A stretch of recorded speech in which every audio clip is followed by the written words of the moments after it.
It's amazing to be here with all of you today. Let's get started. So imagine this, you have just deployed your Kubernetes cluster. Everything is running fine. Then suddenly the CoreDNS pod starts crashing. And the error log says permission denied. First we thought it's a very simple issue, straightforward one. But as we dug deeper, the issue was not simple as we hoped. We embarked on a debugging journey which took us from CoreDNS to some unexpected places. Over the next 30 minutes, we'll share how we traced the issue, found out the root cause, and hopefully you will walk away with some knowledge and extra debugging tips for your own journey. Myself, Akhil Chirammal. I'm a principal software engineer and a tech lead for Kubernetes distribution team at VMware by Broadcom.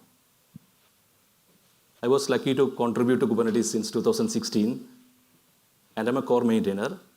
I'm a CNCF ambassador and organizer for KCD's meetups, authored a book titled Mastering KVM Virtualization, and I'm a CEF ambassador. Over to you again. Myself, Akhil Mohan. I'm a maintainer of Containerd, and I also maintain a project called Kubernetes Publishing Board, and I work as a software engineer at VMware by Broadcom. Yep. So after the cluster deployment, the CoreDNS port started to crash. Maybe the CLBO is very common in many setups. If you see the kubectl logs, it says listen and bind to port 53, permission denied. So ideally, the port should start and it should bind and listen to port 53 to resolve the DNS queries in a cluster, as you can see in the last snippet. So a little bit about the problem setup. So we build Kubernetes and core components as OS distributions for our customers in flavors of Ubuntu OS and Photon OS. Now, this particular bundle had CoreDNS version 1.11.1. And we have many clusters based on this Ubuntu and Photon OS, but the issue was only seen in Photon OS clusters and not in Ubuntu. The issue started to appear after the CoreDNS was upgraded to this version 1.11.1. And to make it more complicated, when the pod was scheduled to worker node, it started to find an issue with this permission denied in some clusters. But in other clusters, it was visible for both control plane and worker node. There were few upstream CoreDNS issues reported at this time when the users were trying to upgrade to version 1.11.x, but it was not much of help due to the reason that it was in very early stage and we couldn't get any pointers over there. Now we found few workarounds. That said, when you change the CoreDNS core file configuration to bind to a port greater than 1024, everything works fine. The reason being, as you know, from 0 to 1024 are considered to be a privileged port in the system. Anything above 1024 considered to be an unprivileged port. So a non-root user can actually bind to that. Now the second workaround was that if you start the CoreDNS port with bind to 53 port, still it works, but you have to set some parameter, unprivileged port start value to 0 in the system. We'll discuss this in detail later. And the third workaround was, you can start the CoreDNS port as a root user or a privileged user. Things works as well. But unfortunately, the security implications it brings, we were not able to go ahead with these workarounds. Now let's take a quick look at what changed in CoreDNS version 1.11.x. As I said, the issue started to appear after an upgrade. So if you review the changes in upstream Docker file of CoreDNS, you can see that it started to run as a non-root user. As you can see the user instruction in the end of the Docker file, and it is still trying to bind to port 53. Now, for a non-root user to bind to port 53, you should have some capabilities set on the binary. That's what exactly the run instruction in the Docker file do with the setcap command. You can see the setcap capnet bind service CoreDNS binary set on the Docker file. So these were the main changes happened in the upstream CoreDNS version 1.11.x, and people started to face this issue afterwards. Considering that the Linux capabilities and extended attributes play a crucial role in this troubleshooting journey, I want to take a moment to pause, step back, and cover some of the fundamental concepts about Linux capabilities. Now, Linux capabilities operate on the principle of least privilege. So instead of having a binary selection of root or non-root, they allow a specific or limited capability to set on a process in the system. For example, just now we saw the capnet bind service assigned to the CoreDNS binary. Now, capabilities can be categorized into process capabilities and file capabilities. Now, process capabilities are set by the kernel and categorized into different capability sets like the inherited capability set, permitted, effective, bounding, and ambient. Now, at process execution time, the resulting effective capability comes in action for the binary. Now, if a process acquires capnet bind service, the effective capability set should have a bitmap similar to the one which you can see in the screen, the 400 bitmap. This actually derives back to capnet bind service. But unfortunately, in the setup, this bit was not set. Now, after the process capabilities, we do have some other categorization for file capabilities. File capabilities allow a privilege to be directly assigned to a binary or executable. This can be achieved with setcap, setfttr commands like that. Now, when you set, the capability information is stored in the file attributes of a binary or an executable, which enables the binary or an executable to perform the specified privilege operations in the system. Now on to the extended attributes. The extended attributes helps you to store additional metadata about a file. They are commonly used by security modules like SELinux, system utils like tar, and few other important commands. Extended attributes are stored under different namespaces, such as user, security, trusted, and system.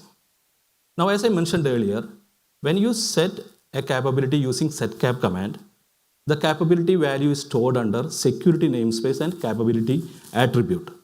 Now, it's important to note that the extended attribute to work, the underlying file system has to support it.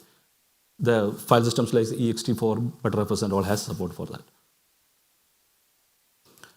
Now, let's come back to Kubernetes. In Kubernetes, you might have noticed the capabilities can be configured or assigned from a pod spec. This is pretty familiar for you. You can actually set the capabilities through the pod spec security context. As you can see in the snippet, it drops all the capabilities, but it adds capnet bind service. Now, putting this together, the extended attributes, Linux capabilities, Kubernetes context.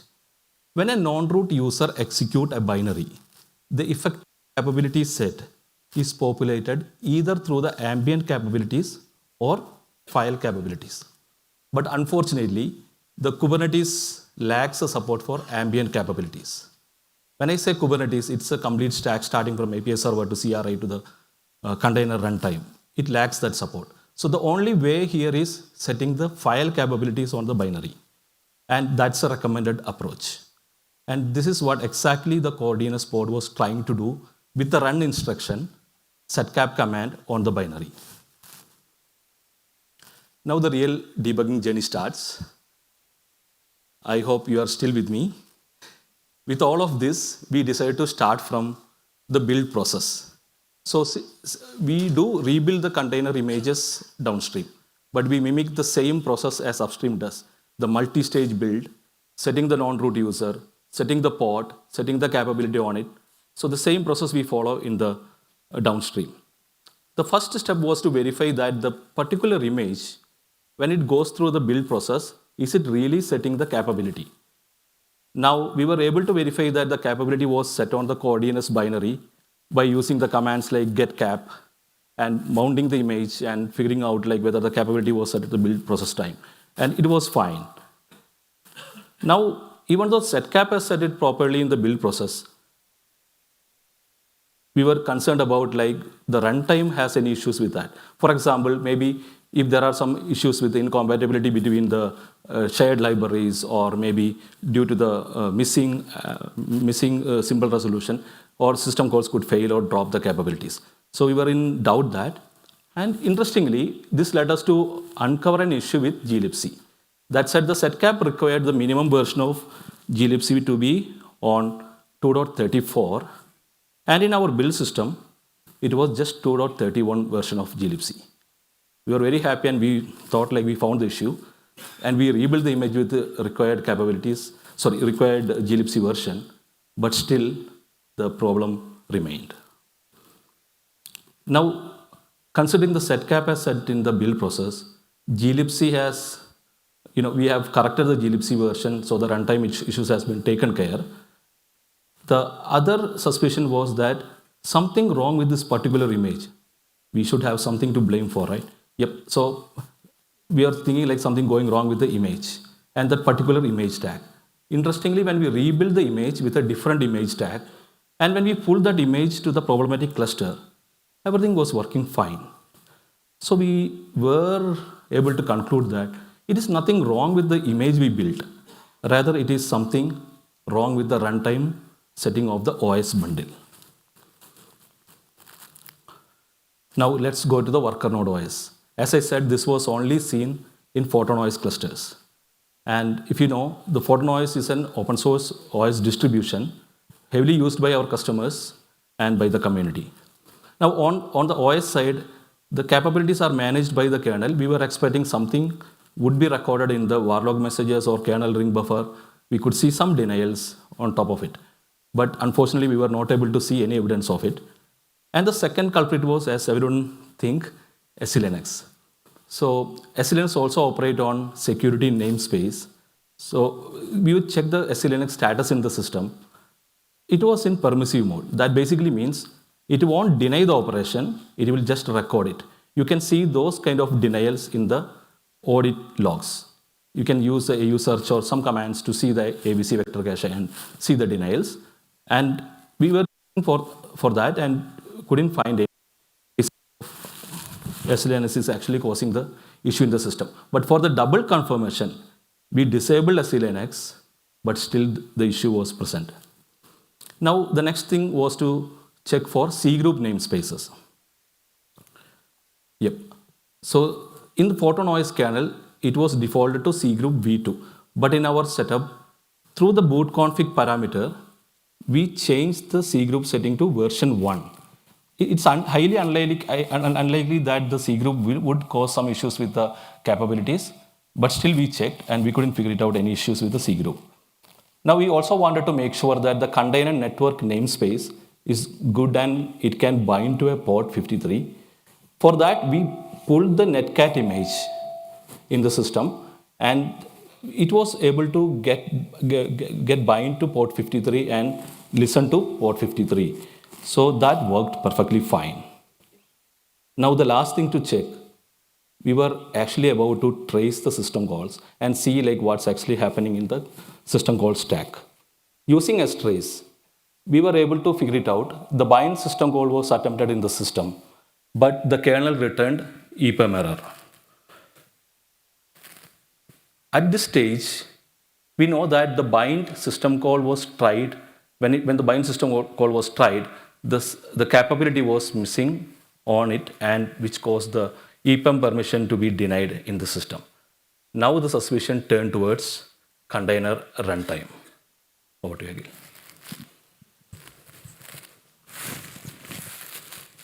So now onto the container runtime. Container D is the default runtime that we use in all our application bundles and like that we ship to our customers. And the directory in which the particular CoreDNS binary is present is maintained by container D. That is basically the varlib container D directory. And this is like how a typical varlib the container D data directory looks. You have like separate further directories for like the content, images, like the metadata, and then you have like the overlay FS. So the overlay FS is basically a container D snapshotter. So what a snapshotter means is like when you download a container image from a registry, you may have seen like multiple layers getting downloaded. So what a snapshotter does is like it basically extracts each of this layer and then mounts them on top of each one. So you finally get a complete rootfs image which can be used to run a container. And in our case, in this snapshot file system, actually the CoreDNS binary was missing the capability. That means like whenever the image was extracted and we created the snapshot, the capability was like gone in some stages somewhere. So we first thought like it may be an issue with the untar operation that is being done, because there was an old upstream issue related to the untar used in containerd not able to find the properly extract the extended attributes. But we later figured out that it is like fixed like a long time back, and the containerd version that we were using like was the 1.6 LTS version. Has actually this had this fix and it was like working fine. So what we did next was like we actually wanted to trace the code path of like the CRICTL, containerd, and runc to see if this was actually a cause. The capability missing was happening somewhere in this code path, but that was also not the case. One interesting thing was like in containerd 1.7 and in the main branch, we rebuilt it, and when we deployed, it was working fine. So the reason was from containerd 1.7 onwards, the unprivileged port is like by default starting at 0. So from till 1.6, it is like set at 1024. So without the root permission, you cannot start it. From 1.7, it's since it's like at 0, you can start it like without root permission. So that was also not a case. Now we actually check the workflow of like, excuse me, yeah, when containerd works with like via the CRI and via the CTR, if there is a difference. So the deployment was, since actually it was via Kubernetes, we wanted to check if there is any behavior difference when the image extraction and creating the snapshot happens via the CRI API, and when we are directly importing the image in containerd and then running it. But that was also of no use, because we figured out that both behaviors are actually same. Both of them call the same APIs and then works underneath in the same exact manner. And another interesting issue was like when we pull the exact same image to another namespace, the issue was not there. So the images from like the Kubernetes or the CRI side are basically run in the K8SIO namespace. When we are running this issue, when we are running the CoreDNS in manually in any other namespace, we were not able to hit the issue. So the conclusion from this is that the capability is missing in the containerd file system, and it got changed at some point between the container image build process, and it was like present in the uh, container file system. So now our suspicion actually changed to the Photon OS image build process. So now let's take a look at the machine image build process. So in our cases, most of our customers are actually running in air-gapped environments. For this particular reason, we actually have all our container images baked into the OS image itself, so that like we don't need to contact any external server or anything for like pulling the images.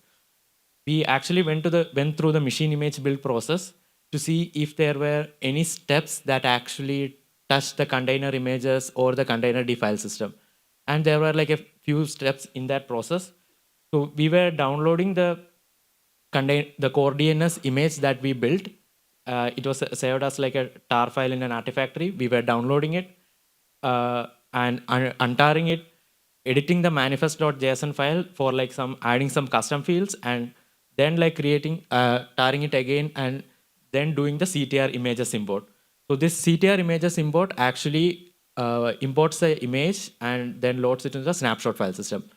So since the tar command was again used in this step, and previously we had seen an issue with containerd tar long time back, we thought like maybe the tar used in this process was like very old and that didn't have the extended attribute support. But that was also of bad luck. The its attribute supports were there for the tar, and like that was also not a cause.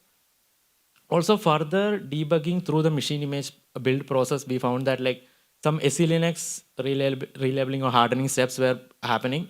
That was also touching the containerd file system, but like that also didn't change the capability that was present in the machine image build. To make it sure that like there was no issue with the machine image build process, we manually booted the final image that was built and found that in the snapshot file system, the capability was present on the CoreDNS binary. So from this, our conclusion is that the machine image build process is perfectly fine. The problem is happening somewhere between the machine is booting and between the build process. So now let's go to the node initialization step. So for node initialization, we are using cluster API vSphere provider for basically initializing the node. So I will give a rough idea of how cluster API or CAPI boots our node. So initially we give the cluster admin or creates a machine image that we built in the previous step with a cluster class, and then the end user basically creates a cluster object, which is then reconciled to create a machine deployment, and from there it goes to machine set, and then a machine and a vSphere machine objects are created. From here on, CAPV takes up, and the vSphere machine is reconciled to create a virtual machine object, which actually has some cloud init config extra for like additional booting purposes. And from CAPV, then the VM operator takes in. That's actually part of the vSphere, which reconciles a virtual machine custom resource and then creates the actual VM using the configuration on the in vSphere. So now we figured out maybe the issues are happening at boot time, and cloud init is a component in the boot operation. So now like our suspicion actually turned towards cloud init. So now let's see how cloud init is doing it. So again, like the same steps that we did in like machine image build, we were actually manually checking through the complete cloud init steps to see if there were any areas or like any steps in which the containerd file system was being touched. So we found out about like there was certain areas of code in which like we were moving the containerd snapshot file system to an external disk. So this was done so that like there will be cases where customers will be like downloading lot of container images and the disk getting filled up. So most of them used to have like an additional disk with just the containerd data directory mounted in it, so that like more storage space is available for them to utilize. So what we found was the capability was missing in this new mount path on the new disk. And since mount operation is being done here, like our suspicion now turned towards mount. Yep. So sometime back I was explaining that for the extended attribute to work, we should have support from the file system, the underlying file system. So we have a separate mount point. Warlib containerd has been mounted to /dev sdb1 in the system, and the underlying file system is ext4. Now we were checking, is there any mount flags which has been used in the etc fs tab, which actually caused the extended attribute to be lost. Then we found that there is no extra mount flags that has been used in the system. The underlying file system also has support for extended attribute by checking the tune-e2fs binary command. With that, we are sure that there is nothing wrong with the mount process. But what else could be missing the attributes? I'll take it over. So I think like we are almost there. So now looking back at the commands that were present in the cloud init section, we already checked the mount operation and found that that was not an issue. Now there are like two more sections that we need to inspect. The first one is tempfs, because like we were first creating a temporary directory and then copying it, and the second section is where we actually move the containerd data directory to the external disk. So when we checked tempfs, we found that it had the H attribute support. So now the final part only that we have to remaining is like the mv command. So I think we are almost there. and we found the culprit. So I will give a brief explanation of like how the mv command works. When we are on the same FS, the move is basically a rename syscall that happens. And when on like different file system, a move command is basically a copy plus delete. So in our case, it was a different file system because like we were moving from one disk to the other mount point, like from the root disk to the SDB one. And in our case, so then we needed to check if the CP command was like working properly. And when we tried to copy a sample file with by preserving a H attribute, we found that though CP had the support for the flag, actually it was erroring out when you are trying to copy the H attributes. So, but when called from inside MV, actually this error was silently ignored.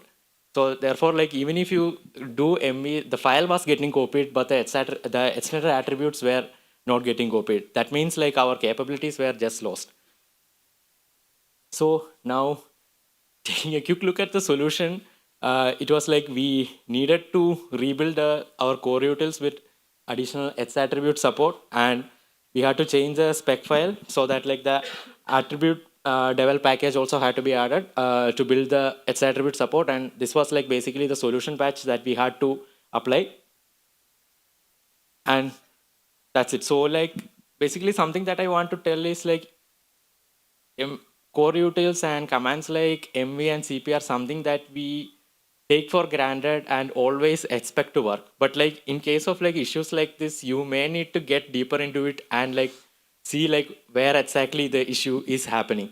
So some things that actually if or a few questions that came across that confused us along the way of debugging, where why not it have in Ubuntu and like only in Photon. The Coreutils package that we were using in Ubuntu was actually built with H attribute support, but in Photon, like something happened in between, and in the build process, we actually missed doing this flag. Another reason was like why the control plane nodes work and why not the worker nodes were not working. So you may have noticed that the move operation only happens when you are copying from one disk to the another, and the only our worker nodes had an additional disk because like the worker nodes actually had a use case for like getting additional data or additional data needed in the containerd file system. So in control plane nodes, the additional extra disk was not added and this issue never surfaced. And in some cases, like the same image with a different tag worked in another cluster. So the explanation for that was when you pull a new image in a different namespace or with a different tag, actually containerd pulls it and recreates the snapshot from that image star. So since our container image star had the capability, when containerd was actually extracting it again and in the new snapshot, the capability was present. So that was also explained.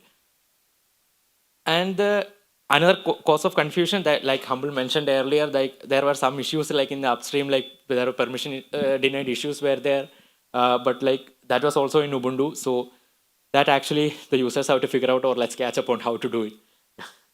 That's it. And thank you. Thank you, folks. Yeah.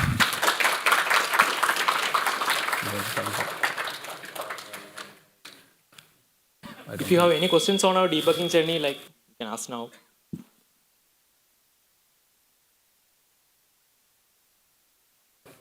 Photon OS, I believe, is maintained by VMware. Have you come across any such other scenario? Because there's so many lightweight solving any of the newbies, or we are not even sure that this issue might happen there because they have not gone that far. Yeah. Just 2 weeks. Because it's like a ping pong game. You blame someone and push into their code, comes back. So, but we persisted and we were able to figure it out.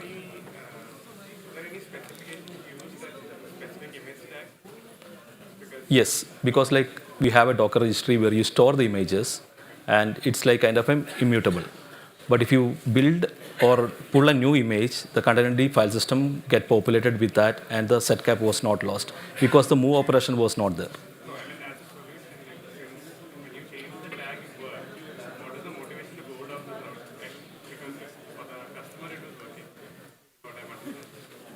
we had to actually find the root cause of why it was happening. Yeah, we were just isolating the layers. Because this is like one workaround, okay, we say, but we don't know like if the next image that we build will actually cause the issue or not. Yep. Yeah. Thank you, folks.